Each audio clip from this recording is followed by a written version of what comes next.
British ദമ്പതികൾ തങ്ങളുടെ കാലശേഷം അയൽവാസിയായ മലയാളിക്ക് സ്വന്തം വീട് സർപ്രൈസായി നൽകി.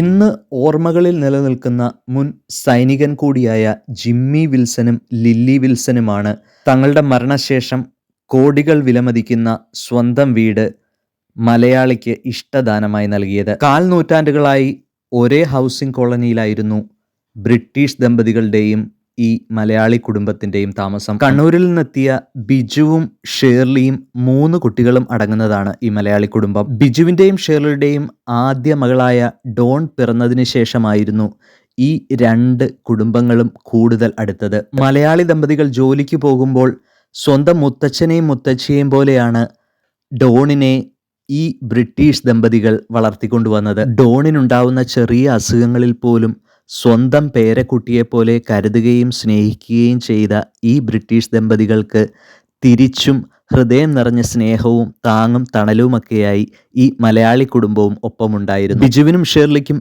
2 കുട്ടികൾ കൂടി പിറക്കുകയും അവരെയും സ്കൂളിൽ കൊണ്ടുവരുന്നതും തിരിച്ചുവിടുന്നതും ഒക്കെ ഈ വാർദ്ധക്യകാലത്തെ അതിജീവിക്കുവാനുള്ള ഒരു അവസരമായി കണ്ട് വളരെ സ്നേഹത്തോടെ സന്തോഷത്തോടെ ബ്രിട്ടീഷുകാരായ ജിമ്മി വിൽസണും ലില്ലി വിൽസണും തങ്ങളുടെ ജീവിതം ജീവിച്ചു തീർത്തു. ഇവരുടെ മരണത്തിന് ശേഷമാണ് സ്നേഹത്തിൻ്റെ ഈ താക്കോൽ തങ്ങൾക്ക് ആണെന്ന് ബ്രിട്ടീഷ് ദമ്പതികളുടെ അഡ്വക്കേറ്റും സുഹൃത്തും വഴി മലയാളി കുടുംബം അറിയുന്നത്. അവർക്ക് ഏറ്റവും പ്രിയപ്പെട്ട ഡോൺ ജോസഫ് എന്ന ആദ്യത്തെ മകളായ 2ാം വർഷ ആസ്ട്രോഫിസിക്സ് വിദ്യാർത്ഥിനിയുമായ മലയാളി യുവതി നിറകണ്ണുകളോടെ താക്കോൽ സ്വീകരിച്ചു. ഈ വാർത്ത കേട്ടപ്പോൾ എൻ്റെ മനസ്സിലുണ്ടായ ചിന്തകൾ ഞാൻ പങ്കുവെക്കുന്നു.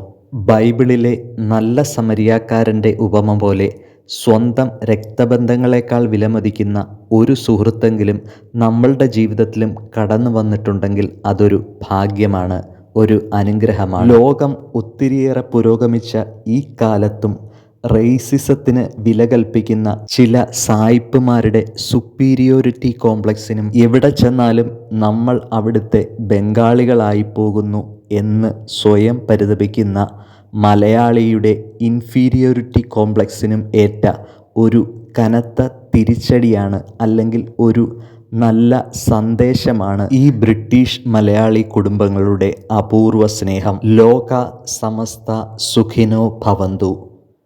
കേട്ടിരുന്ന എല്ലാവർക്കും ഐറിഷ് ടുഡേയുടെ നന്ദി, നമസ്കാരം.